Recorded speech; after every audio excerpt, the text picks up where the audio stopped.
Wyatt begins in like 5, 4, 3, 2, 1. Welcome to Wyatt, and I'm your host, Wyatt O'Brien Evans. Grrr, woof, goddammit, woof, woof, woof. My listeners, this episode of Wyatt features the return of one hell of a talented and prolific novelist. His brand new release is titled The Right to Be. You know, I'm a rather discerning reader, and I've concluded that I like this book. I really like this book. So we'll hear from Mr. Author Post Haste. And after the show, visit my online home, WyattEvans.com. That's WyattEvans.com. The go-to destination for LGBTQ news, features, commentary, and entertainment. And y'all, WyattEvans.com is visited by over 100 countries on the regular. Yeah, baby. And at WyattEvans.com, you'll find my smoking hot. That's HAWT hot. Nothing can tear us apart series of novels. The current installment is titled Frenzy! Yes, Frenzy. Which is chock full actually, of masculine romance, intrigue, danger, and the blazing heat of 1,000 suns of erotic passion and steaming nastiness. All right, now it's time for me to introduce our very, very special guest for this epi of Wyatt. Now, this brother hails from Minneapolis, Minnesota, the birthplace of the music icon and legend Prince. Like I said the last time this gent was here, let's go crazy in our little red Corvette, and we be looking out the window and see when doves cry like it's 1999. Yep. Now, our guest has a rather impressive resume.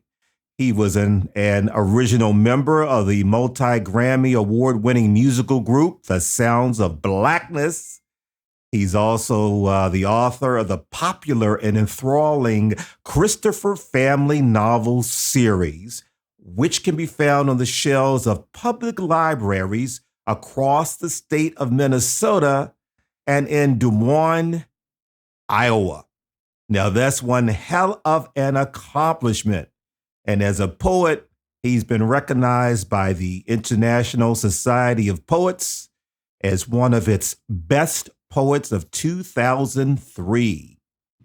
And this scribe is a guest writer for WyattEvans.com with his insightful and clever column titled Old School New Kid. He's also a book review editor for Insight News, which is a Twin Cities newspaper. And that column is named Sharing Our Stories. He's back to Wyatt to give us the 411 on his brand spanking new novel, The Right to Be. Oh, my, my, my. So without further ado, Wyatt welcomes the absolutely awesome talent, Mr. W.D. Foster Graham. Talk at me. How the hell are ya? Excellent. Glad to be back.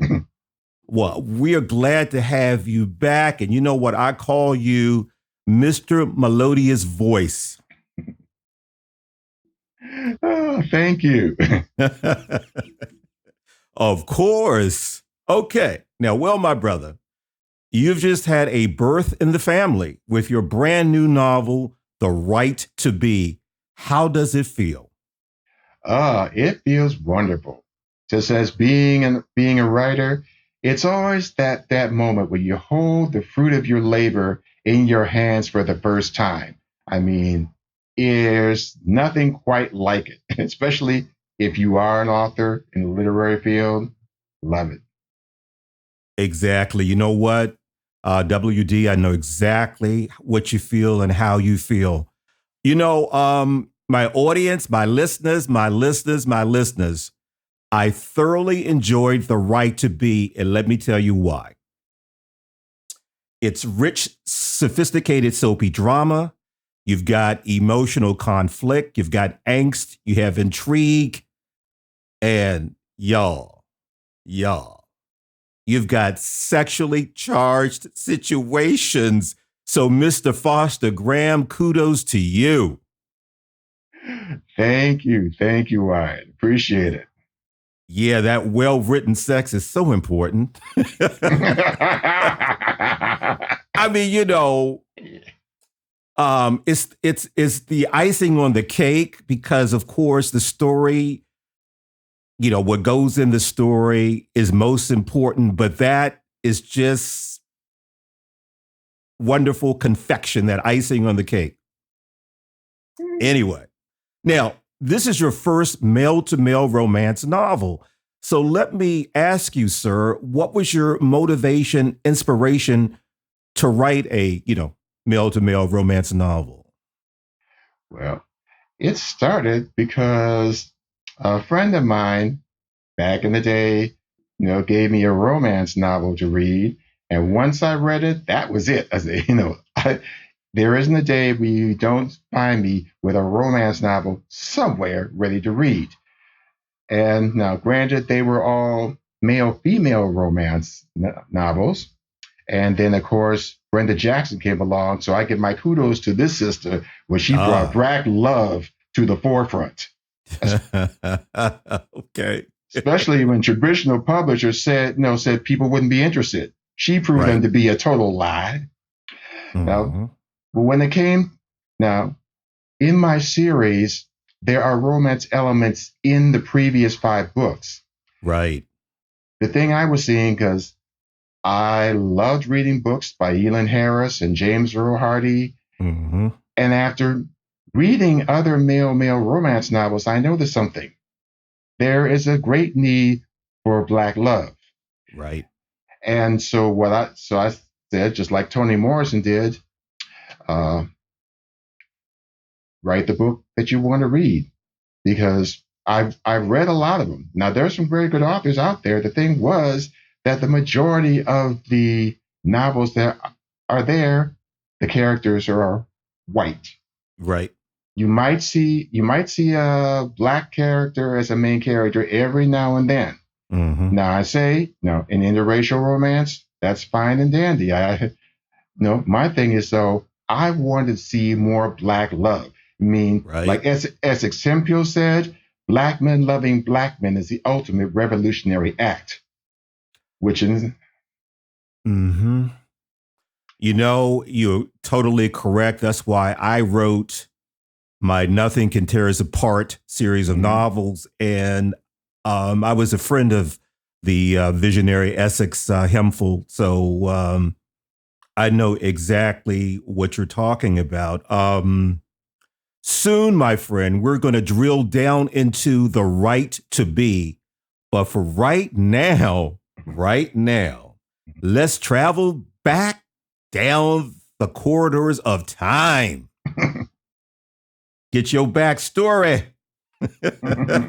So where in Minneapolis were you born and raised?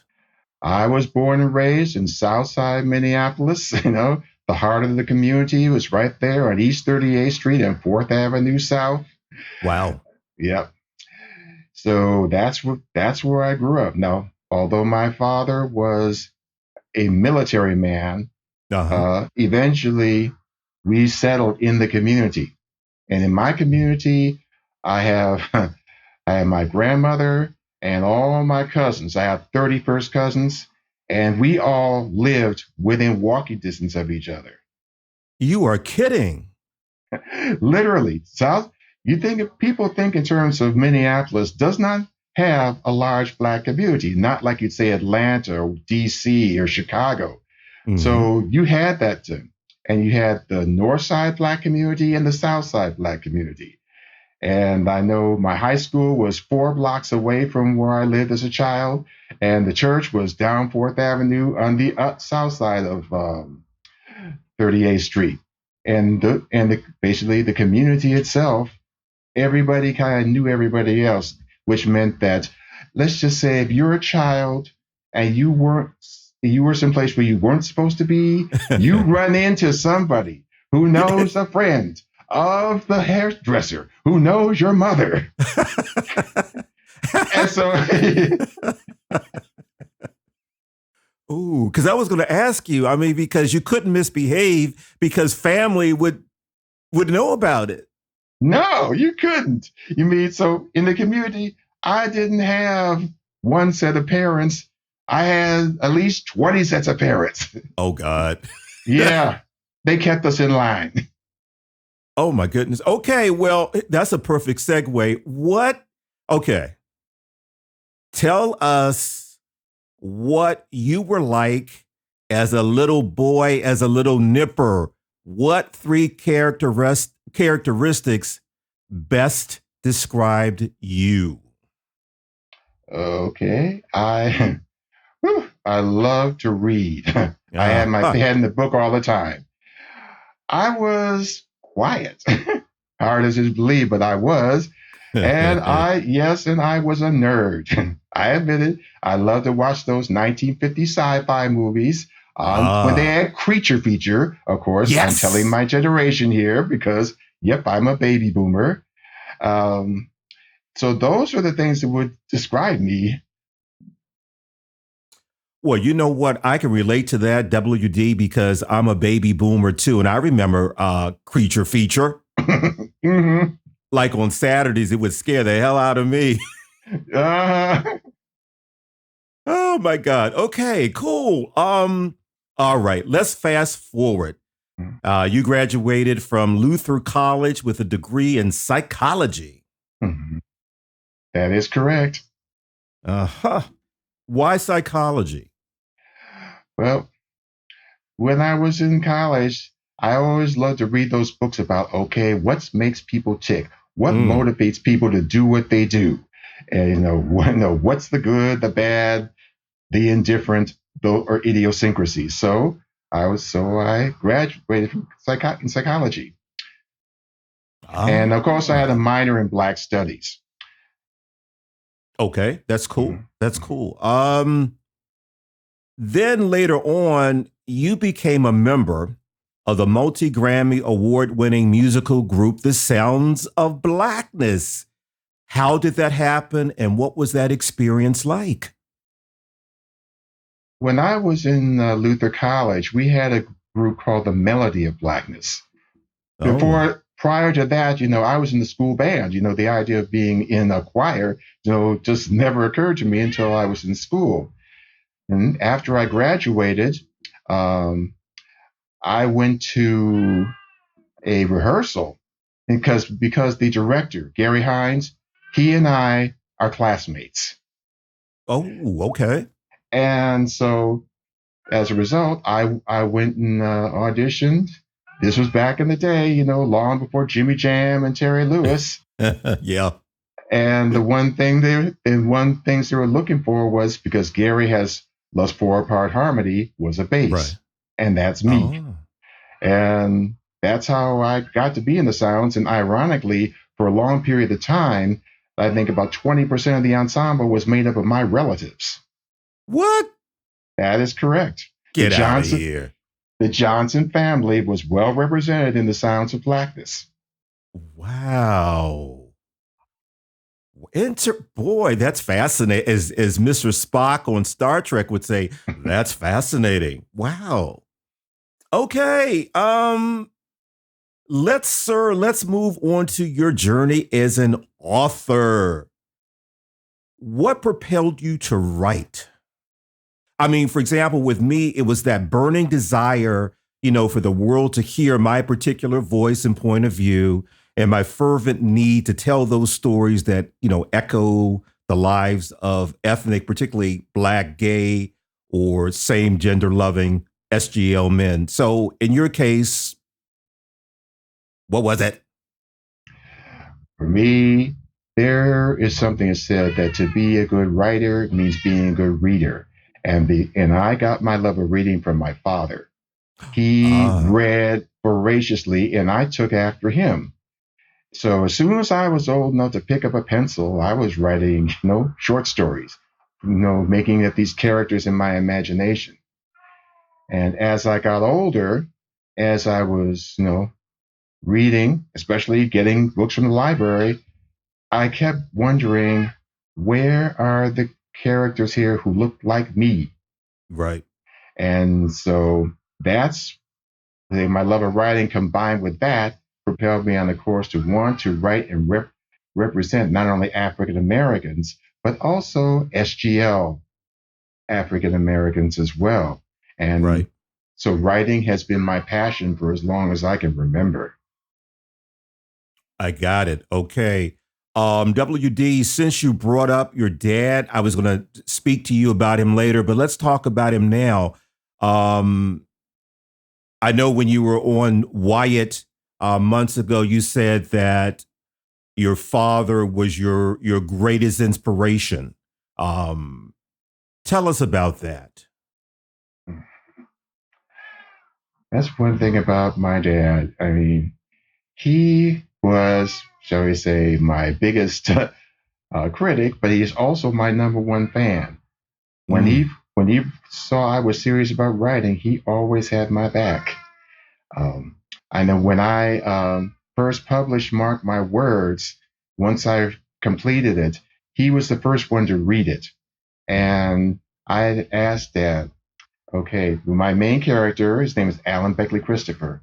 And I asked hmm him, okay, Dad, does this character represent African American men of your generation and time?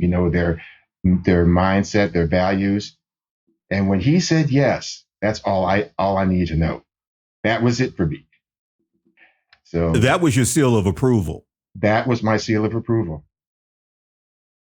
That is wonderful. And of course, your husband is another inspiration for you. Yes, he is. We'll be celebrating 11 years of marriage next month. Whoa, And nice. Congratulations. thank you. And so we just learned that we supported each other.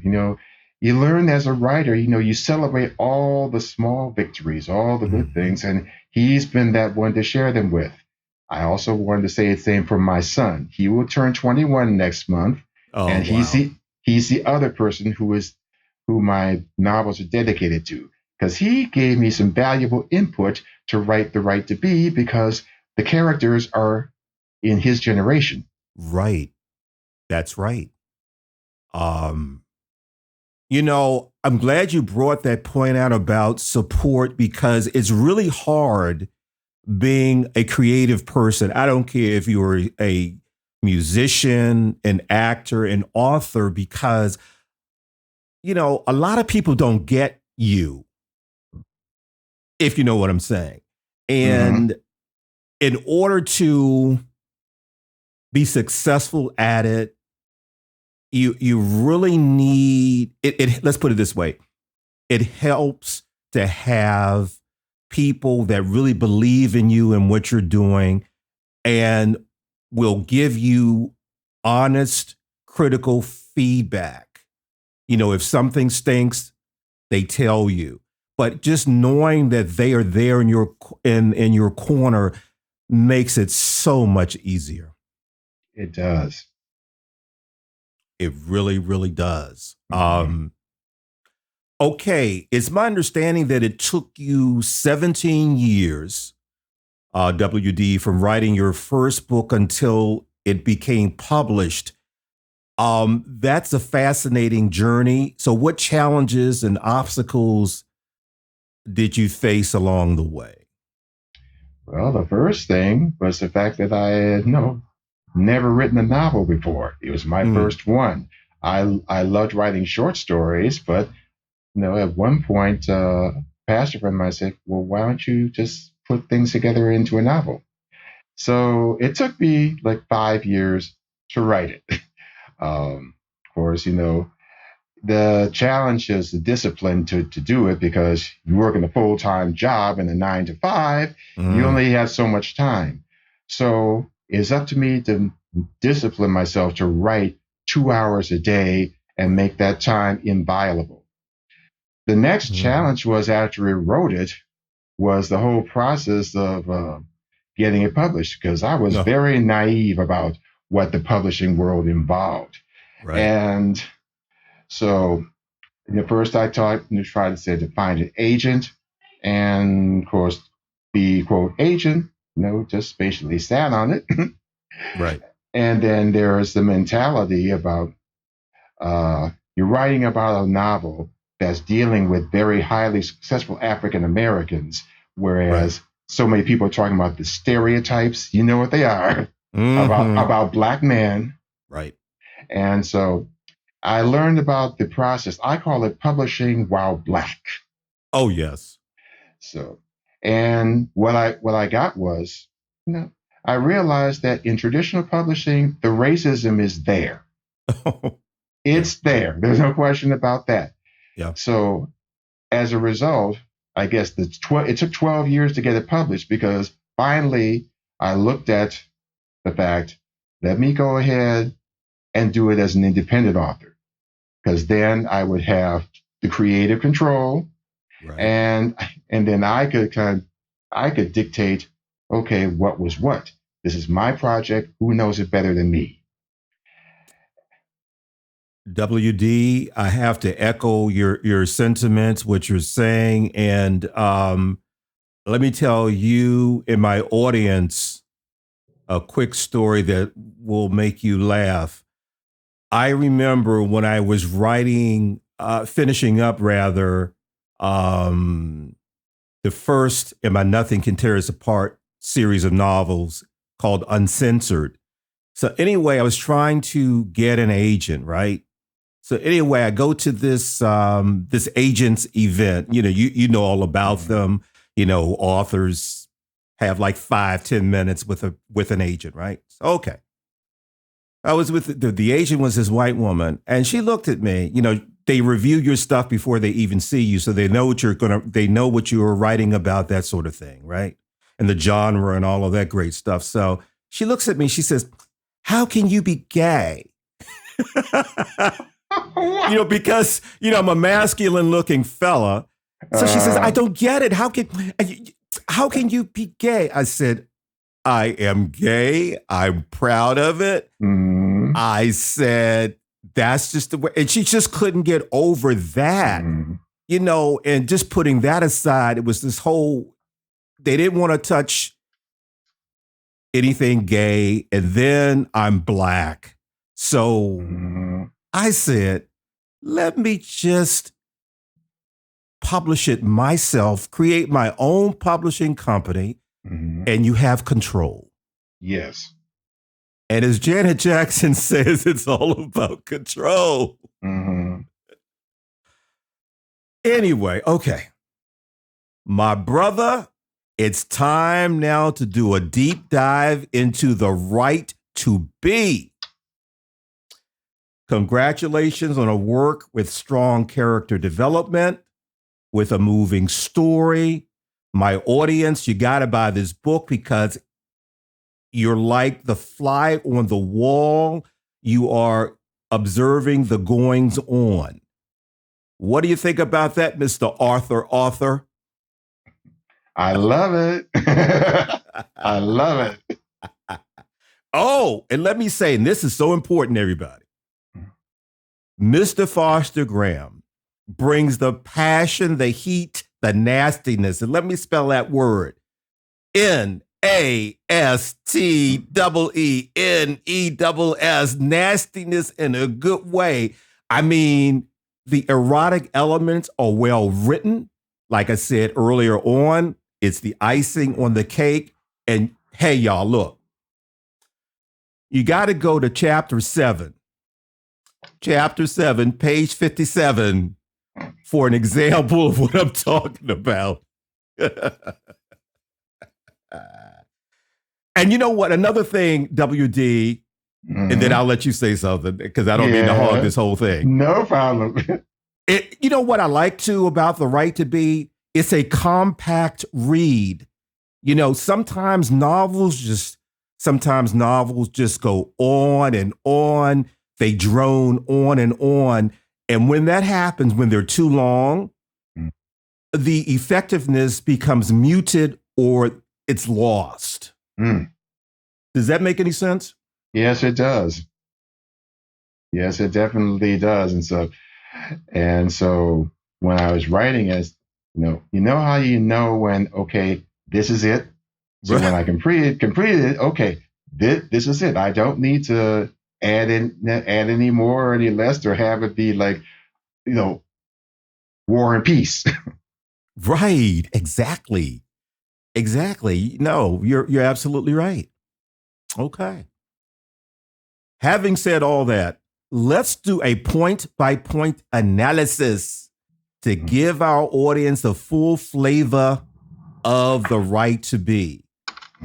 First of all, let's deal with the title, which can be so important, to a book's success. So what's the meaning behind The Right to Be? Why that title?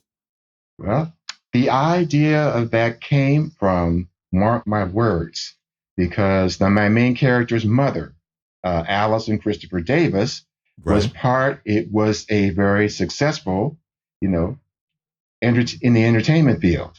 She was in the part of the group Sunrise. And I wrote that in there because her brother wanted to take his boyfriend to the senior prom at their high school. Oh. Now, her brother's much younger than she is.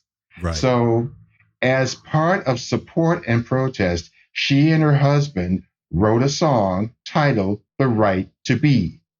Ah.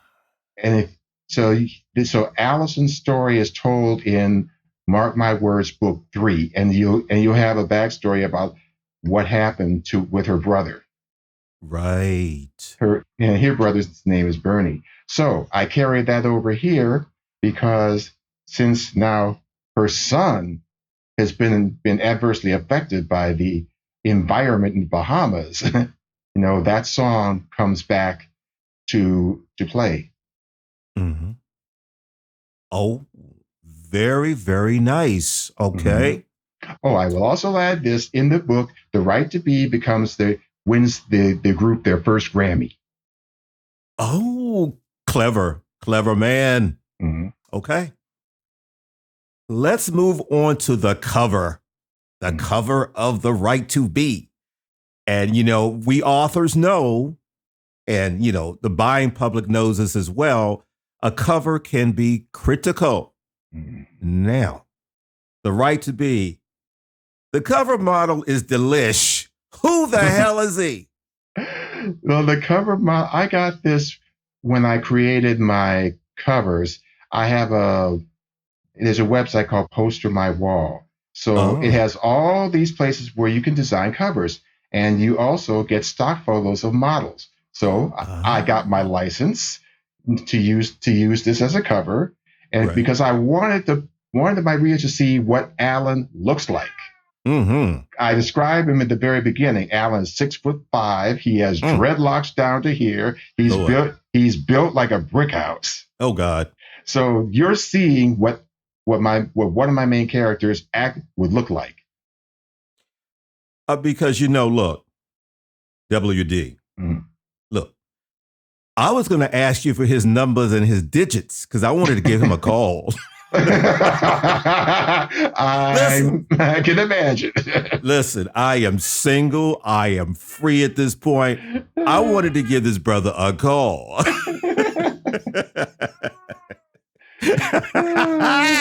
Seriously. Okay. I'm being very, very serious. It's too bad they don't give out that information. I can't count on you for anything, can I? I thought you had me all hooked up, but that's okay. Anyway, okay, now give us the 411 on the right to be. When and where does the story unfold?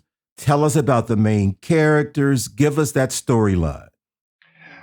Okay, well, the story begins in 2005 in the Bahamas. So Oh, I can give you a very quick synopsis of what The Right to Be is about. okay. So it goes like this. For all intents and purposes, 18-year-old Alan Christopher Davis has everything going for him. He is the son of international music legends Lissa and Michael Davis of the jazz ensemble Sunrise. His grandfather is billionaire Alan Beckley Christopher, founder of the Fortune 100 company Christopher Electronics. His cousin is Elijah Edwards, patriarch of the powerful Edwards branch of the Christopher family, known in family circles for his gift. Elijah's wife, Donna Gray Edwards, is the queen of Twin Cities society. Yet there is no place in the world she cannot reach to make things happen. Yeah. He and his twin brother, Michael Davis Jr., live in a beautiful villa in the Bahamas, raised by loving parents. The islands, however, are no longer what they seem to be. Alan is openly gay, yet he is stifled in a relationship with a closeted boyfriend and only tolerated in public, and he has reached his limits. In strong family unity, the Davises leave the Bahamas and return to the United States, where roots are reestablished and, hopefully, Alan will find the kind of love he wants so much. But what awaits a child of celebrity in a country obsessed with celebrities, with heightened media and internet scrutiny? What lies in store for Alan on his road to the man of his dreams, before and after he finds him? How normal will normal be?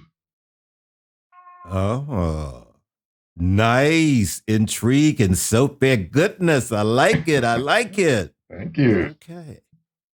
Now, would you do us the delight in performing a reading from The Right to Be for us? I'd be most happy to. Okay, well, you set it up and it's all yours. This reading is coming from, it said starts at page 67. Alan and his twin brother Mickey are there in the Twin Cities, staying with their cousins, and they've been invited to a birthday party. So that birthday party will change Alan's life forever based on who he meets at that party. So time period is now July of 2007.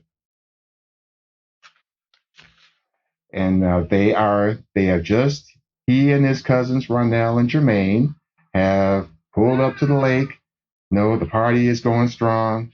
And the birthday honorees are friends of the family. Hey, cousins, let us introduce you to the guests of honor. Jermaine brought them over to the gorgeous yet unknown sister and the young brother standing next to her. Hey, birthday twins, Ronell said brightly, giving the honorees a hug. Jermaine followed suit with, I'd like to introduce you to some cool dudes in our lives. Ramsey and Rosalind Arrington. These are my cousins, Mickey and Alan Davis. They're from Chicago. Alan barely heard the introductions. His breath was stolen as he looked down and dived into Ramsey Arrington's stunning brown eyes. Standing 6'1" and 210 pounds and dressed in a Timberwolves basketball uniform, Ramsey, like his twin sister, had the looks and charm that made him among the most popular students at Mounds View High School prior to their graduation, according to his cousins. He wore his hair in a low fade and, judging from what Alan could see of his arms, chest, and legs, Ramsey kept himself in outstanding shape. As for his eyes, beautifully set in that gorgeous, medium brown face, they spoke volumes. Most important, he clearly liked what he saw in Alan. He's checking me out. Yes! How do you like Minnesota? Ramsey asked after greetings were exchanged. It's different, but it's been growing on us since we've been at school here. Alan hoped his friendly and casual reply would conceal his burning desire to find out if Ramsay's lips tasted as good as they looked. Really? Where? Rosalind's eyes didn't leave Mickey's. We're at the U of M, Mickey answered in his most charming voice. We just finished our freshman year. What about you? Ramsay and I are over at Augsburg College, Rosalind answered. High school seems like a breeze compared to college courses. Now we understand why Mom and Daddy stayed in our backs about studying and grades. True. It's one thing to dream, another to put the work to achieve the dream. Ramsay gave Alan a subtle once-over, his eyes twinkling at the sight of Alan's rainbow bracelet. You guys hungry? We can fix you a plate. Yeah, those burgers look awfully good, was Alan's reply, confirmed by a nod from his twin. And happy birthday to you. When the Arrington twins turned around to prepare the plates, Alan and Ramsay's mouths dropped before they took in a breath. Both Rosalind and Ramsay brought me to the term bootylicious. They exchanged an intuitive look and immediately knew what they were going to do. Get to know them and stake a claim. For Mickey, it was confirmation that the funny New Year's wish he made back in the Bahamas was coming true. For Alan, every boyfriend he ever had faded into the background in those moments. Thomas who? For the duration of the birthday party, young women continued to flirt with Mickey, be it discreetly or overtly, in order to gain his attention. Mickey, however, only had eyes for Rosalind and could easily be found wherever she went. Mickey's attention toward her, to his delight, was reciprocated with a little smile she cast in his direction. As for Alan, he made sure he was somewhere near Ramsay, ready to talk with this hot, magnetic guy between his duties as a host and honoree. They wound up being among the last partygoers to leave, but not without Ramsay and Rosalind's numbers in their cell phones. To Mickey, to Alan, come in, Jermaine teased on the drive back. Huh? Oh, right. Alan felt a little embarrassed at being caught daydreaming. I bet I know what you're thinking about. Or should I say, who? Ronell added knowingly, giving Lamar a conspiratorial grin as they crossed the Mississippi River at downtown Minneapolis. I saw the way you two were checking each other out. Okay, so I think he's hot, Alan admitted. And maybe it's a good thing he doesn't really know anything about Sunrise. Maybe that'll make it easier to take him out on a date, Mickey threw in. I see you come back from the stratosphere, cuz, Jermaine smirked as he gave Ronell a high five. I just know that my brother has a point. As for me, yes. Mickey let out a sigh of the smitten as he recalled their playful flirting at the party. When it comes to Miss Rosalind Arrington, I will be in full pursuit mode. But I want her to know who I am before she meets the folks. I know, Alan agreed. I get this vibe from Ramsay, the vibe of a guy I'd take home to meet Mom and Dad. Ronell took Lamar's hand in his free one, wearing the grin of a high-priced matchmaker. Looks like you two have it bad. Well, to ease your way and put you out of your misery, here's a little intel. From what I picked up on at the party, they're interested in you. But you'll have to step up your game. They are just like their parents. If you want to lock them down, you have to show them you're not just there to hit it and quit it. Trust and believe they will shut that down with a quickness. The twins breathed a sigh of relief and replied with simultaneous, got it. Mr. Author, that was a great choice for reading. Thank you so much for that. Thank you. And let me add, I have a confession to make. I myself am a booty hunter. So, bootylicious. The word. You listen. Being a dedicated booty hunter, a committed one, in fact, bootylicious is very, very important to me. But listen, that's a topic for another show. Okay. Now, let me get a little more serious here.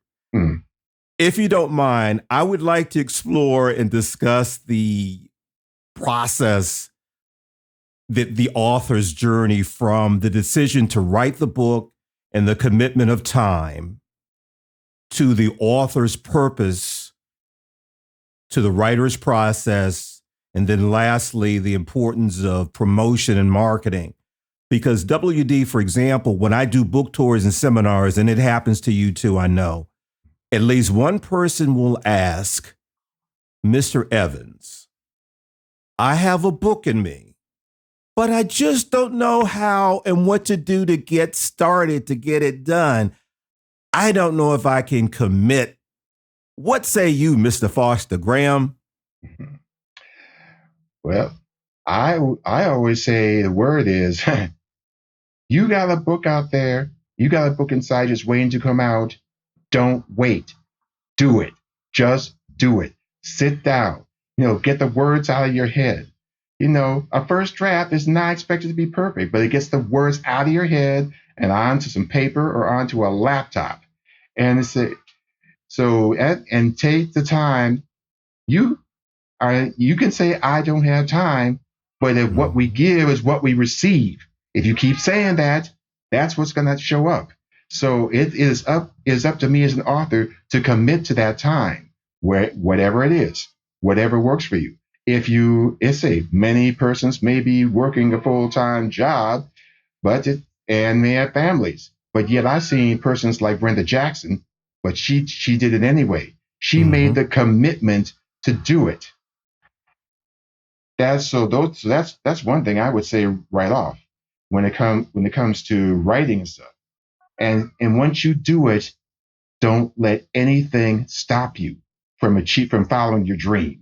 Because I can say that I am 68 years old, and I learned we are never too old to follow our dream and achieve it. But they say, because if we don't do it, who will? You're absolutely right. You have to fully believe that you have something that the public needs and deserves to hear. And you have to write.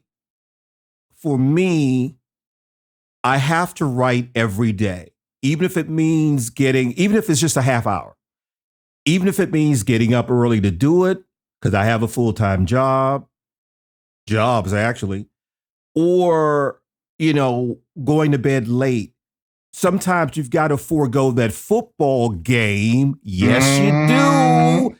Because listen, those players already have their multi-million-dollar contracts and you don't got that. So you just got to sometimes you have to forego the game. You have to make that a priority. Am I right or am I wrong? That is correct. It has to be a priority. Okay, well, let's talk about the author's purpose. So you have to ask yourself whether or not are you writing this book to amuse the reader, to persuade the reader, to inform the reader, or to satirize a condition? I mean, for my Nothing Can Tear Us Apart series of novels, because it deals with intimate partner violence and abuse, my purposes are to amuse, entertain, and inform. What are your thoughts? When it comes to writing, I think my father said it best after I wrote my words. You've become a storyteller. I am sharing a story, and I am sharing experiences. I am also sharing possibility. What came out as a result is I've had persons come and tell me, "Hey, I went through that," or say, "Oh, I know somebody like that," or be it a coworker or a relative, and those are basically the highest compliments I could receive. And at the same time, I remembered what Toni Morrison said. It said, "If there is a story you wish to read and it hasn't been written yet, then you must be the one to write it." Because because I was told at one point that, hey, no, there's no audience for this, and and the person told me they were wrong. I didn't listen. But your readers are out there. They're just waiting to read what you have to share, and that's what shows up for me. Absolutely. That is you're making such great points. Okay, and then there's the writer's process. You're pre-writing, you're plotting out everything in your head. You're creating the synopsis, that 25 words or less elevator pitch. Then you're doing your drafting, you're revising, and you're editing. So, what do you think about the writer's process? What advice can you give us about making that successful? Well, to make it successful, you have to have a process that works for you. Mm-hmm. There is no one size fits all, because there are a lot of opinions out there. I've seen them on Twitter, as I'm doing a writer circle, but that which might be fine for a particular person. It's probably can take some trial and error on the person's part, but eventually it has to fit for you. It has to resonate for you. Like, for example, in my writing style, I write the beginning and the ending of the book first, and then I go from there. And I write it the same way as a picture shot. I write it out of sequence, but it all works and it fits for me. So Right. you have to find what's unique for you. Got it. Got it. How important is truth when writing? And this is what I mean. Now, you want your story to be authentic, so you need to know, WD, what you're talking about, which requires research. For example, in my Nothing Can Tear Us Apart series of novels, Wes, the protagonist, and he's one of the main leads, develops a split personality. He goes bonkers. So he does get better, everybody. So, right. As, however, in the new novel, he may relapse. We don't know yet. But anyway, so as part of my research on the subject, I visited a psychiatrist because I had several sessions with the therapist, the psychiatrist, because I wanted to make the situation as believable, truthful, real, authentic as possible for the reader. So give us all your thoughts about that. I do agree with you, Wyatt, because yeah, research is important. Now, whether that's a subject or also whether that's a time period. Yeah. Because when I was writing, mark my words, you never know and never give up. I'm going back in time, say to the 1940s and going present. Now, being born in 1952, there's certain things I could add because I was part of that time. But then if I wanted to go back further, I had to do some research, like historical societies, public libraries, and also I was blessed to have the circle of my elders. And there's nothing like that one-on-one conversation because they lived through that time. They could give me nuances that I couldn't have had otherwise. Like they could give me insights that I really couldn't get from the internet. Right. And so, when it comes to a subject, it's always beneficial and it's crucial to go to those who know. I know for me, I always remember the time when I wrote in Mark My Words, the first book, where my main character's wife Maureen was in labor with her first child. For obvious reasons, that is out of my realm of expertise. Right. So at the time, I was working for the telephone company, and my department was 80% female. So yes. So I walked up to them and said, "Hey, I'm writing this novel. I need your help. Tell me what it was like when you were in labor with your first child." Trust and believe, they were more than happy to share. They gave me enough in-depth detail that I could write it for all my female characters. Oh, wow. That's something else. And they gave me their stamp of approval after I wrote the scene and said, yep, that's it. You got it. That is excellent. Wow. Okay. Okay. What about promotion and marketing? How critical is that? Well, it is critical because I think we've talked about this, that you can have the greatest novels and sliced bread, But if nobody knows about it, what good is that? And this was part of my evolving, not only as an author, but also as an independent author. The importance of, yeah, getting your work out there. Now, that's for some would rather, just I just want to write, I don't really want to get involved in the process. For me, I look at it this way. This is another opportunity to get my work out there, let people know about it. And as Mm-hmm. African American entrepreneurs and authors, this is crucial because you think we are still underrepresented when it comes to published works. So Mm-hmm. things like social media is definitely part of it, um, as well as writing reviews, having a website. It's a interaction is definitely key. Um, I find it's fascinating, when I see people just around here, when I talk about the fact, yes, I'm an author, that sparks a conversation. So Mm-hmm. Mm-hmm. it makes a difference, and the importance of networking. You can never underestimate the value of networking because you never know who's you're going to meet, or what happens as a result. It's like I know we happen to meet because through Right. social media. So say we never know what fruits come from that. So I would say, yeah, it's definitely important to market.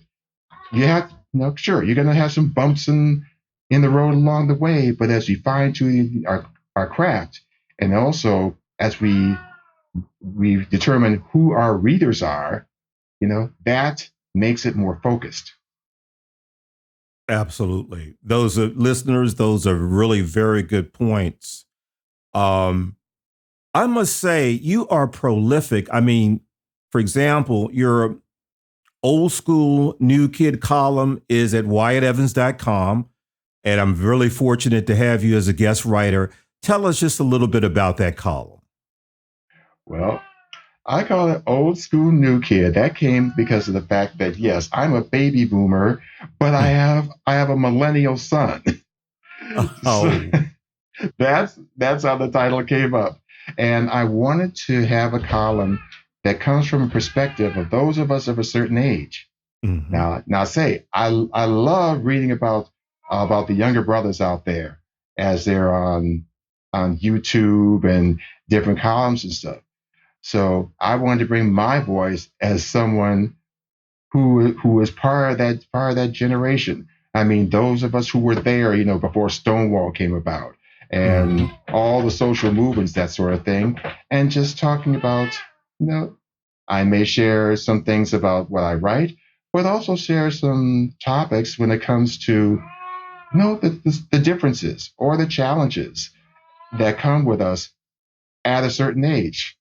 Mm-hmm. Also, I think about certain issues at hand, like health issues, for example, and every now and then do that retrospect, like, you know, what would I tell that 18-year-old me, Ah. at this age? I did recently see some pictures of myself. One was at college, and one was when I was about 12, and remembering what that young man was like with the world spread out before him. But Mm-hmm. now I'm having the retrospect of someone who's flirting with 70. Yeah. I, oh man, very, very good point. And you're a book review columnist, and your column is titled Sharing Our Stories. It appears in Insight News, a Twin Cities newspaper. Tell us a little bit about that. Well, the opportunity to be a book review editor for Insight News actually came about because of an initiative that I started to get the works of Black authors into Minnesota's public library systems. Right. Mm-hmm. And as you mentioned earlier, they are in about 12, I'd say 13 of Minnesota's 18 systems, as well as in the Des Moines Public Library. Your And book because series. of my book series is in there. So I had conversations with the with the editor in chief of Insight News, and he offered me the position of book review editor. The sense Wow. to say that's on because they cover everything black or the closest black community. And when he, of course, you realize to get that position, they came up with you have to show, hey, you're about business. When he found out what I was doing with this initiative, he recognized, yeah, this brother is serious about paying it forward and giving to the community to support other authors. It wasn't just about myself. Mm-hmm. So Mm-hmm. I so now I do a column on black authors, and I definitely make an effort to have local black authors represented Right. because I understand the importance of reviews because reviews means it's getting your work out there. It's giving another author a platform and saying that so they can read it about it. That'll inspire other people to read the work. And so it's an honor, it's a responsibility, and it's a privilege to be a review editor. And also, I can use my column regarding events like the Minnesota Black Author Expos coming up next month. That would be reflected in my column, and those sort of things in the literary area. So you're looking at the bigger picture so far as yeah, this is all about supporting one another, and that is very important to me. That's part of my definition of success. That's wonderful. So you're also saying that an author getting book reviews, that should be part of your promotional marketing strategy, your that campaign. Exactly. Mm-hmm. Exactly. Because one thing I probably would say now for those of you out there, hey, you like a work, you like my work, write a review. Like I said, there's Amazon, there's Barnes and Noble. It doesn't have to be lengthy. Sometimes you could say, I like it, I love it. Okay, I love these Mm-hmm. characters, and in Amazon that really boosts your ratings up there, and that supports the Right. author. So Ah. Mm. yeah, that's so buying it's one thing, word of mouth. Okay, but you like it, write a review. And so as I'm doing it for others, okay, that's one thing way you can carry it forward and a show of support. Got it. Well, WD, what's in store for the remainder of 2021?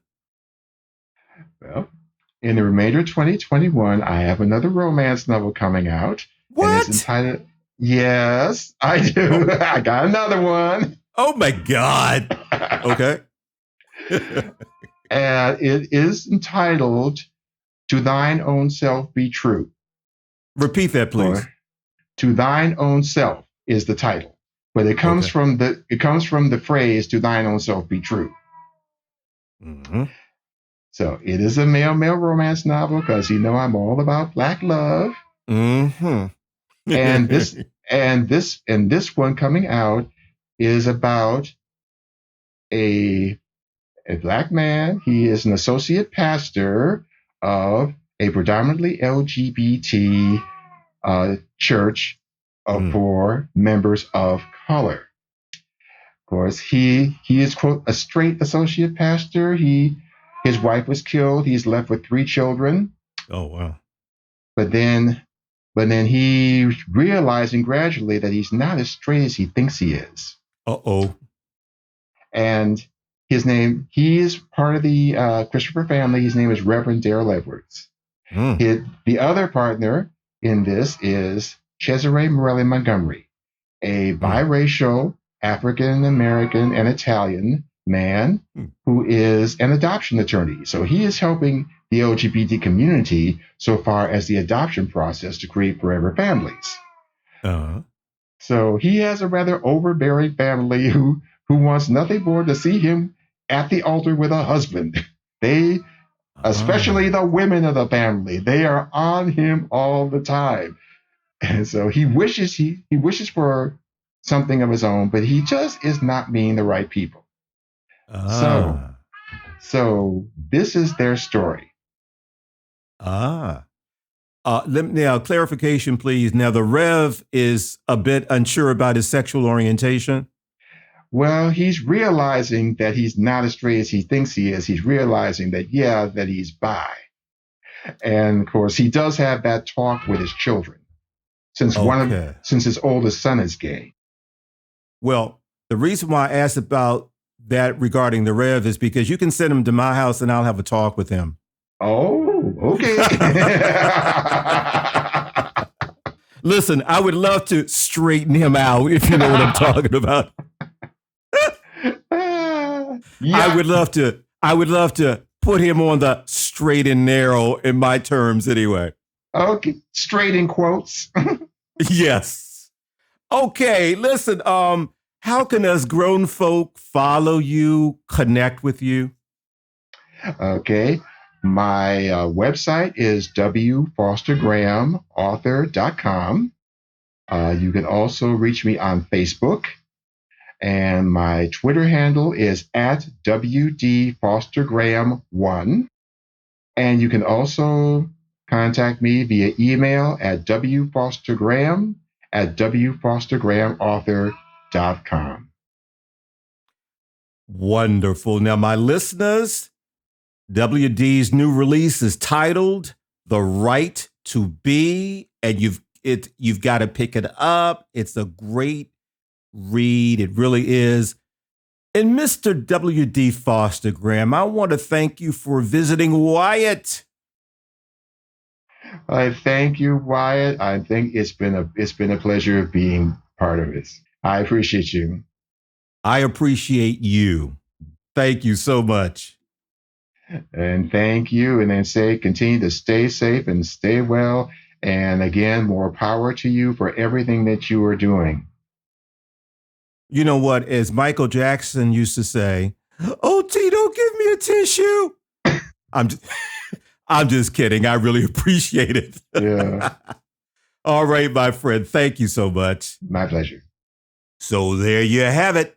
You can find the official Wyatt podcast page on WyattEvans.com, and the official hashtag is Wyatt on Air. If you want to be a guest on Wyatt, or you just have comments, email me at wyattonair@gmail.com. WYATTONAIR, wyattonair@gmail.com. And you can follow me, Wyatt O'Brien Evans, your host, on Facebook.com/Wyatt O'Brien Evans, WYATTOBRIANEVANS. On Twitter at Mr. Woe, MISTERWOE,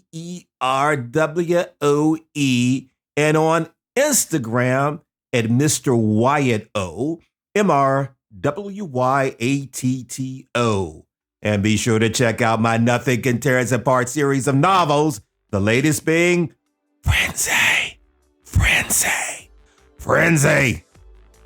and its predecessor, Rage at WyattEvans.com. So until next time, y'all, woof, goddammit, woof, woof, woof, woof, woof.